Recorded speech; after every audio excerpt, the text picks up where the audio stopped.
আজকে আমি গমের আটা দিয়ে তৈরি করা যায় এই রকম 4টে হেলদি ও টেস্টি টিফিন বা ব্রেকফাস্ট রেসিপি তোমাদের সাথে শেয়ার করব, যেগুলো শুধু টিফিন বা ব্রেকফাস্টে না, ডিনারেও তৈরি করতে পারবে, আবার বাচ্চা বা বড়দের টিফিন বক্সের জন্য তৈরি করে নেওয়া যাবে। নমস্কার বন্ধুরা, বেঙ্গলি ওভেনে তোমাদের সবাইকে স্বাগত জানাই। প্রথম টিফিন বা ব্রেকফাস্ট রেসিপিগুলো তৈরি করার জন্য একটা মিক্সিং বোলের মধ্যে নিয়ে নিলাম কিছুটা কুচানো বাঁধাকপি, কিছুটা কুচানো পালং শাক। এখানে একটা মাঝারি সাইজের আলুকে খোসা ছাড়িয়ে ছোট গ্রেটার দিয়ে গ্রেট করে 3-4 বার জল পাল্টে পাল্টে ধুয়ে আলুগুলোকে একটা বাটির মধ্যে ভিজিয়ে রেখে দিয়েছিলাম যাতে আলুগুলো কালো না হয়ে যায়। এখন আলুগুলোকে এইভাবে হাত দিয়ে চিপে চিপে এর মধ্যে দিয়ে দিলাম। সাথে দিচ্ছি কিছুটা কুচানো পেঁয়াজ। চাইলে এই পেঁয়াজটা বাদ দিয়েও তৈরি করতে পারবে। হাতের কাছে যদি পালং শাক আর বাঁধাকপি না থাকে, ওগুলোও বাদ দিয়ে শুধুমাত্র আটা আর আলু দিয়ে তৈরি করলেও খেতে দারুণ লাগবে। সাথে দিয়ে দিলাম হাফ চা চামচ লবণ। এই লবণটাকে সমস্ত সবজির সাথে খুব ভালোভাবে মিশিয়ে 2 মিনিটের মতো রেস্টে রেখে দিলে সবজিগুলো খুব ভালোভাবে সফট হয়ে যাবে। এখন বানিয়ে নেবো একটা চাটনি রেসিপি, যে রেসিপিটা আজকের শুধু এই টিফিন রেসিপিগুলোর সাথে না, ইডলি, ধোসা, মেদু বড়া, পকোড়া যে কোনো রেসিপির সাথে খেতে দারুণ লাগে। তার জন্য একটা প্যানের মধ্যে 1 টেবিল চামচ তেল গরম করে এর মধ্যে দিয়ে দিয়েছি হাফ চা চামচ গোটা জিরে। জিরেগুলোকে হালকা বাদামি করে ভেজে নিয়ে এর মধ্যে দিয়ে দিলাম 6-7 কোয়া গোটা রসুন। রসুনগুলোকেও নাড়াচাড়া করে একটু ভেজে নিতে হবে। যখন রসুনের গায়ে হালকা বাদামি কালার ধরেছে তখন একটা কাঁচা লঙ্কাকে 2 টুকরো করে দিয়ে দিলাম। আর সাথে দিচ্ছি 2 টেবিল চামচ সাদা তিল। এই তিলটা দিলে চাটনির টেস্টটা যেমন অনেকটা বেড়ে যাবে আর সেই সাথে চাটনিটা অনেক বেশি স্বাস্থ্যকর হবে। তবে তোমাদের হাতের কাছে যদি এই সাদা তিলটা না থাকে তাহলে এর পরিবর্তে 2 টেবিল চামচ চীনাবাদাম দিয়ে দেবে। আমি তিলগুলোকে 30 থেকে 40 সেকেন্ড মতো নাড়াচাড়া করে নিয়ে একটা বড় সাইজের টমেটোকে এইভাবে পাতলা পাতলা টুকরো করে কেটে রেখেছিলাম, সেগুলো দিয়ে দিলাম। আর সাথে দিচ্ছি স্বাদ মতো লবণ। লবণটা দিয়ে টমেটোগুলোর সাথে এইভাবে নাড়াচাড়া করে একটু ভেজে নিতে হবে, তাহলে টমেটোগুলো খুব তাড়াতাড়ি সফট হয়ে যাবে। চাটনির কালারটা একটু সুন্দর করার জন্য এখানে হাফ চা চামচ লাল লঙ্কার গুঁড়ো দিয়ে দিলাম। এর পরিবর্তে গোটা শুকনো লঙ্কাও দেওয়া যাবে। 1 থেকে 1.5 মিনিট নাড়াচাড়া করার পরেই টমেটোগুলো দেখো কত সুন্দরভাবে সফট হয়ে গেছে। এই পর্যায়ে আমরা দিয়ে দিলাম 1 টেবিল চামচ মতো পাকা তেঁতুল।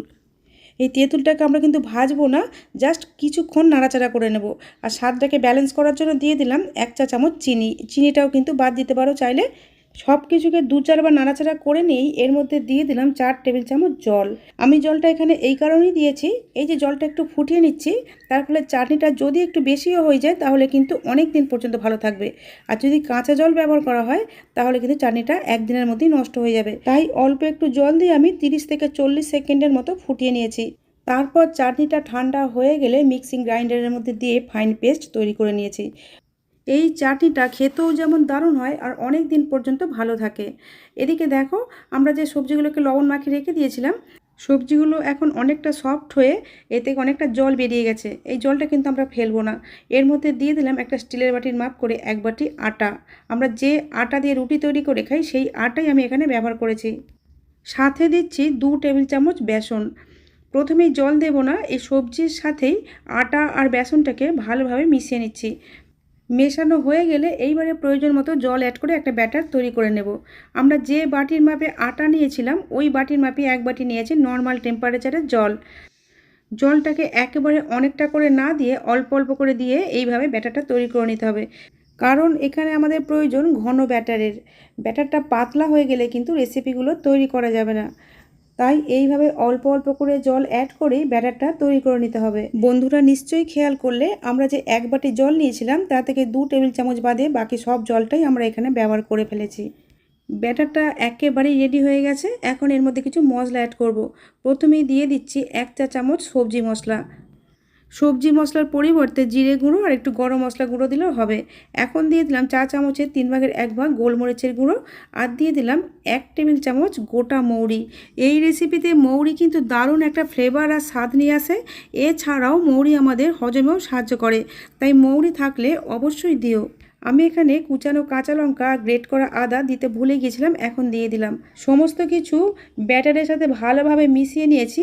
এখন রেসিপিগুলো আমরা তৈরি করে নেব। তার জন্য ওভেনে একটা প্যান বসিয়ে এর মধ্যে হাফ চা চামচ তেল দিয়ে তেলটাকে খুব ভালোভাবে ব্রাশ করে দিলাম। চাইলে কিন্তু এর থেকেও কম তেলে তৈরি করা যাবে, আবার তেল ছাড়াও তৈরি করা যাবে। তেল ছাড়া তৈরি করলে শুধু প্রথমবার প্যানের মধ্যে অল্প একটু তেল ব্রাশ করে নিতে হবে। এই রেসিপিগুলো যে কোনো প্যানে, এমনকি রুটি তৈরি করার চাটুতেও তৈরি করে নেওয়া যাবে।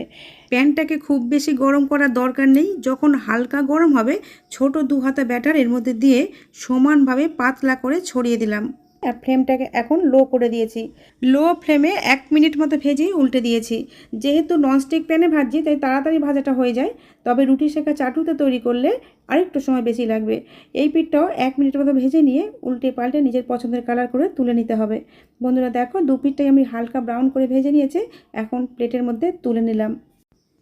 এখন দ্বিতীয় রেসিপিটা তৈরি করব, তার জন্য প্যানের মধ্যে কোনো রকমের তেল ব্রাশ না করেই 2 হাতা ব্যাটার দিয়ে একইভাবে ছড়িয়ে দিয়েছি। যারা একদমই তেল খাও না তারা কিন্তু এইভাবে তৈরি করে নিতে পারো। লো ফ্লেমে 1 মিনিট মতো ভেজে নিয়ে উল্টে দিয়েছি। বন্ধুরা দেখো কতটা লোভনীয় দেখতে হয়েছে তেল ছাড়া। এখানে আমি অল্প একটু তেল ব্রাশ করে দিলাম, তেল ছাড়াও কিন্তু তোমরা এইভাবে তৈরি করে নিতে পারো। এটাও হয়ে গেছে, এটাও আমরা প্যান থেকে প্লেটের মধ্যে তুলে নিলাম। আবার চাইলে কিন্তু 2 পিঠটাই এইভাবে উল্টে পাল্টে ডিপ ব্রাউন করেও ভাজতে পারো। আমি সব রকমভাবেই দেখে দিলাম, তোমরা যে যেভাবে খেতে পছন্দ করো সেইভাবেই তৈরি করে নেবে। কিছুটা ব্যাটার রেখে দিয়েছিলাম চায়ের সাথে খাওয়ার স্ন্যাক্স তৈরি করার জন্য, তো এর সাথে মিশিয়ে দিলাম কিছুটা পরিমাণে চালের গুঁড়ো। চালের গুঁড়ির পরিবর্তে সুজিও দেওয়া যাবে। এই স্ন্যাক্সগুলোকে ফোলা ফোলা আর মুচমুচে তৈরি করার জন্য আমি এখানে ব্যবহার করছি টক দই। এখানে আমি 2 টেবিল চামচের মতো টক দই দিয়েছি। তোমরা এর পরিবর্তে কিন্তু বেকিং সোডাও দিতে পারো। টক দইটা দেওয়ার কারণে ব্যাটারটা একটু পাতলা হয়ে গেছে, তাই এর মধ্যে আমি আরও 1 টেবিল চামচের মতো চালের গুঁড়ি অ্যাড করে দিয়েছি। এখানে আমি মোট 3 টেবিল চামচের মতো চালের গুঁড়ি ব্যবহার করেছি। চালের গুঁড়িটা খুব ভালোভাবে মিশিয়ে নিয়েছি। এদিকে ওভেনে একটা প্যান বসিয়ে তার মধ্যে কিছুটা তেলকে গরম করে নিয়েছিলাম আগে থেকে। এই গরম তেলের মধ্যে 1 হাতা করে ব্যাটার এইভাবে দিয়ে দিচ্ছি। প্যানের মধ্যে যতগুলো ধরবে ততগুলোই দিতে হবে। আমি এখানে শ্যালো ফ্রাই করছি, তোমরা চাইলে কিন্তু ডিপ ফ্রাইও করতে পারো। এইভাবে তৈরি করলে এই স্ন্যাক্সগুলো যে খেতে কি ভালো লাগে আর কতটা মুচমুচে হয়, নিজেরা না বানিয়ে খেলে বিশ্বাসই করবে না। দেখি বুঝতে পারছো বন্ধুরা কতটা মুচমুচে হয়েছে, আর সবজি দেওয়ার কারণে এগুলো কিন্তু খুব টেস্টিও হয়। আর এই রেসিপিগুলো কিন্তু সকাল বিকালের হালকা ফুলকা টিফিনও তৈরি করে খাওয়া যায় সস দিয়ে, দারুণ খেতে লাগে। ফ্লেমটাকে লো টু মিডিয়ামে রেখে উল্টে পাল্টে নিজের পছন্দের কালার করে ভেজে নিতে হবে। দেখি বুঝতে পারছো বন্ধুরা কতটা মুচমুচে হয়েছে, খেতেও কিন্তু অতটাই সুস্বাদু। বাড়িতে স্বাস্থ্যকর পদ্ধতিতে এই রেসিপি বানালে কিন্তু দোকান থেকে আর চপ সিঙ্গারা খেতে ইচ্ছে হবে না। আমি একই ব্যাটার থেকে 2 রকমভাবেই দেখিয়ে দিলাম। তোমরা যে যেভাবে খেতে পছন্দ করো সেভাবেই তৈরি করে নিতে পারো। যেভাবেই তৈরি করো না কেন খেতে কিন্তু খুব সুস্বাদু হয়। এখন দ্বিতীয় টিফিন বা ব্রেকফাস্ট রেসিপিগুলো তৈরি করব, তার জন্য একটা বাটির মাপ করে 2 বাটি আটা নিয়ে একটা ডেচকির মধ্যে ঢেলে নিয়েছি। এখন এর মধ্যে দিয়ে দিচ্ছি স্বাদ মতো লবণ আর 1 চা চামচ রান্নার তেল। লবণ আর তেলটা আটার সাথে ভালোভাবে মিশিয়ে নিয়ে নর্মাল জল অল্প অল্প করে অ্যাড করে একটা ডো মেখে নিতে হবে। বাড়িতে যেভাবে রুটি পরোটা তৈরি করার জন্য ডো মাখি, ঠিক সেইভাবেই ডোটা মাখতে হবে, আর ডোটা একটু নরম করেই মাখতে হবে। এই যে এইভাবে ডোটাকে নরম করে মেখে নিয়েছি। এখন এই মেখে নেওয়া আটার ডোটাকে ঢাকা দিয়ে 5 মিনিটের জন্য রেস্টে রেখে দিলাম। ততক্ষণ আমরা ভিতরে দেবার জন্য পুরটা বানিয়ে নেব। তার জন্য ওভেনে একটা কড়া বসিয়ে কড়াটাকে হালকা গরম করে নিয়ে এর মধ্যে দিয়ে দিয়েছি 1 টেবিল চামচ রান্নার তেল। তেলটাকে ভালো করে গরম করে নিয়ে এর মধ্যে 1/2 চা চামচ গোটা জিরে দিয়েছি। জিরেটাকে ভালোভাবে ভেজে নিয়ে দিয়ে দিলাম কুচানো পেঁয়াজ। আমি এখানে 2টো মাঝারি সাইজের পেঁয়াজকে কুচি করে দিয়েছি, আর সাথে দিলাম একটা কাঁচা লঙ্কা। এইবারে পেঁয়াজ আর লঙ্কাটা হালকা করে ভেজে নিতে হবে, বেশি ভাজার দরকার নেই। যখন পেঁয়াজগুলো হালকা ট্রান্সপারেন্ট হয়েছে তখন এর মধ্যে দিয়ে দিলাম কিছুটা কুচানো ক্যাপসিকাম, আর সাথে দিলাম কিছুটা লবণ। এই সময় লবণটা দিলে পেঁয়াজ আর ক্যাপসিকাম খুব তাড়াতাড়ি সফট হয়ে গিয়ে তাড়াতাড়ি ভাজা হয়ে যাবে। এখন এর মধ্যে দিয়ে দিলাম 1 চা চামচ সবজি মশলা। এই সবজি মশলাটাকে খুব ভালোভাবে পেঁয়াজ আর ক্যাপসিকামের সাথে মিশিয়ে নিতে হবে। ফ্লেমটাকে এখন লো টু মিডিয়ামে রেখেছি। পেঁয়াজ আর ক্যাপসিকামগুলো কড়ার এক সাইডে সরিয়ে রেখে সামনের দিকটা একটু ফাঁকা করে নিয়ে এর মধ্যে 1/2 চা চামচ তেল দিয়ে তেলটার মধ্যে দিয়ে দিলাম একটা কাঁচা ডিম। ডিমটাকে সরাসরি কড়ার মধ্যে ভেঙে না দিয়ে একটা বাটির মধ্যে ভেঙে তারপর দেবে। ডিমটা যদি খারাপ হয় তাহলে সরাসরি কড়ার মধ্যে ভেঙে দিলে পুরো পুরটাই নষ্ট হয়ে যাবে। এই ডিমের মধ্যে দিয়ে দিলাম অল্প একটু লবণ আর অল্প একটু গোলমরিচের গুঁড়ো। এই লবণ আর গোলমরিচের সাথে ডিমটাকে এইভাবে ভাজা ভাজা করে নিতে হবে, আর ছোটো ছোটো টুকরো করে ভেঙে নিতে হবে। এই যে ডিমটা ভাজা হয়ে গেছে, এখন পেঁয়াজ আর ক্যাপসিকামের সাথে ডিমটাকে খুব ভালোভাবে মিশিয়ে নিতে হবে। পুরটা আমাদের রেডি হয়ে গেছে। নামাবার আগে এর মধ্যে দিয়ে দেব সস। আমি এখানে পিৎজা পাস্তা সস ব্যবহার করছি। এটা হাতের কাছে না থাকলে টমেটো সসও দেওয়া যাবে।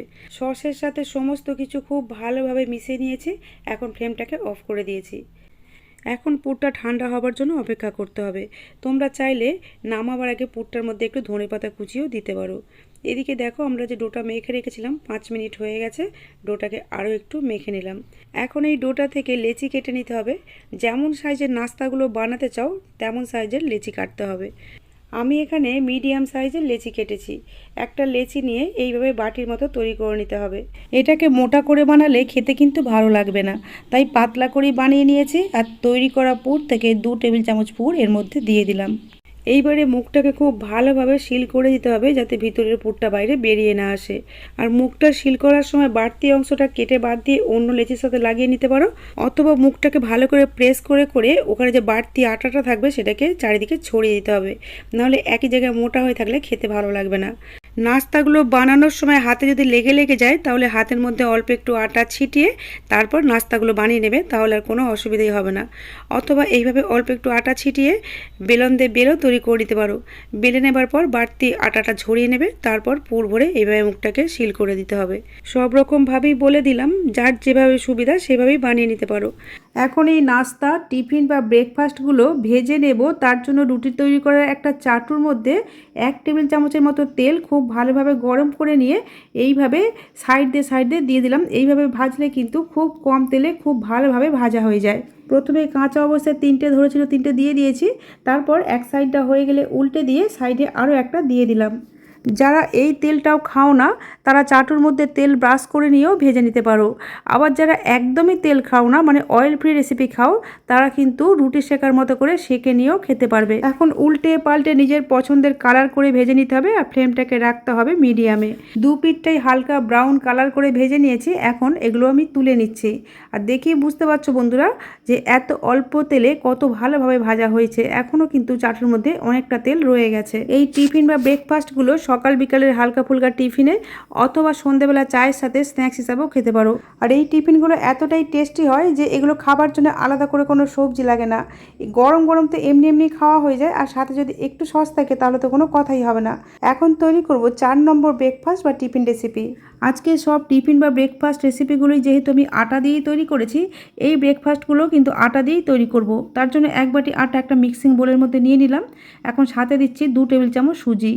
এই সুজিটা ছাড়াও তৈরি করে নেওয়া যাবে, তবে সুজিটা দিলে ওপরটা হবে মুচমুচে আর ভিতরটা হবে সফট, খেতে অনেক বেশি ভালো লাগবে। সাথে দিচ্ছি স্বাদ অনুযায়ী লবণ, চা চামচের 3 ভাগের 1 ভাগ গোলমরিচের গুঁড়ো, চা চামচের 3 ভাগের 1 ভাগ হলুদের গুঁড়ো, আর চা চামচের 3 ভাগের 1 ভাগ দিলাম গরম মশলা গুঁড়ো। এখন দিয়ে দিলাম 1 চামচ তেল। এই তেলটা দিলে রেসিপিগুলো ভিতর থেকে সফট হবে আর ওপর থেকে ক্রিস্পি হবে। এখন সমস্ত উপকরণগুলো আটার সাথে খুব ভালোভাবে যাতে মিশে যায় তার জন্য হাত দিয়ে এইভাবে চেপে চেপে মিশিয়ে নিতে হবে। উপকরণগুলো আটার সাথে এইভাবে হাত দিয়ে চেপে চেপে মিশিয়ে নিলে নাস্তাগুলো অনেক বেশি টেস্টি হবে। খুব ভালোভাবে মেশানো হয়ে গেলে এখন এর মধ্যে জল অ্যাড করব। আমরা যে বাটির মাপে আটা নিয়েছিলাম ওই বাটির মাপে 1 বাটি জল নিয়েছি। এটা নর্মাল জল। জলটা একসাথে সবটা ঢেলে দিলে হবে না, প্রথমে হাফটা দিয়ে মিশিয়ে নিয়ে বাকি হাফ জলটা আটার মধ্যে দিয়ে মিশিয়ে নিচ্ছি। এইভাবে 2 বার ধরে জলটা দিয়ে আটার সাথে মেশালে আটার মধ্যে কোনো লাম্পস তৈরি হবে না, আর জলটাও আটার সাথে খুব সহজে এবং তাড়াতাড়ি মিশে যায়।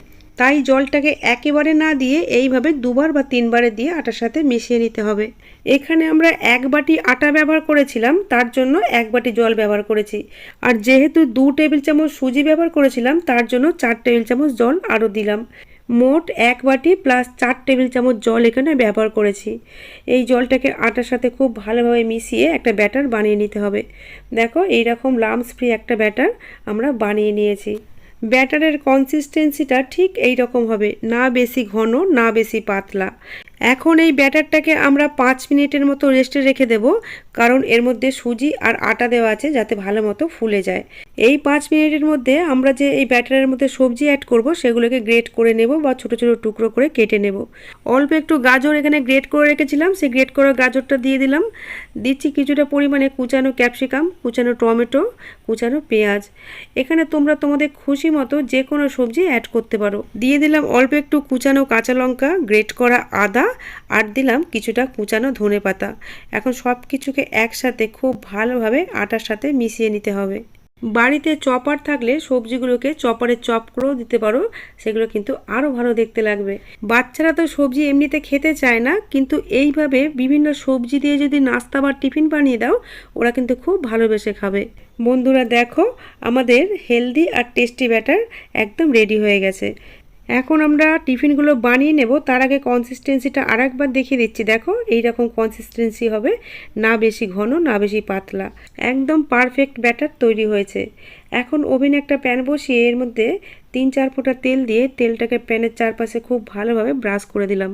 প্যানটা গরম হয়ে গেলে তৈরি করা ব্যাটারটা হাতা দিয়ে খুব ভালোভাবে মিশিয়ে প্যানের মাঝখানে এক হাতা দিয়ে দিলাম, আর হাতার পিছন দিক দিয়ে হালকা হাতে অল্প একটু চাড়িয়ে দিলাম। তবে এটাকে ইচ্ছে করলে কিন্তু নাও চাড়াতে পারো। এক হাতা ব্যাটার নিয়ে প্যানের মাঝখানে দিয়ে দিলেই আপনা আপনি শেপ নিয়ে নেবে। আমি শুধু অল্প একটু পাতলা করার জন্য হালকা করে চাড়িয়ে দিয়েছি। এখন ফ্লেমটাকে লো করে দিয়ে চাপা দিয়ে দিতে হবে 1 মিনিটের জন্য। 1 মিনিট পরে ওপরটা পুরোপুরি শুকিয়ে আসবে, তখন চাপাটা খুলে এইভাবে আরও একটু তেল ওপর থেকে ব্রাশ করে দিতে হবে, যাতে এই পিঠটাও খুব ভালোভাবে ভাজা হয়ে যায়। এইবার আমরা এটাকে উল্টে দেব। উল্টো দিকটা দেখতেই পাচ্ছ বন্ধুরা, কত সুন্দর গোল্ডেন কালার চলে এসেছে। এই পিঠটাও 1 মিনিট মতো লো হিটে ভেজে নেব। এই পিঠটা ভাজার সময় চাপা দিয়েও ভাজতে পারো, আবার চাপা খুলেও ভাজতে পারো। চাপা দিয়ে ভাজলে একটু বেশি নরম হবে, আর চাপা খুলে ভাজলে ওপরটা একটু ক্রিস্পি হবে। যে যেভাবে খেতে ভালোবাসো সেভাবেই তৈরি করে নেবে।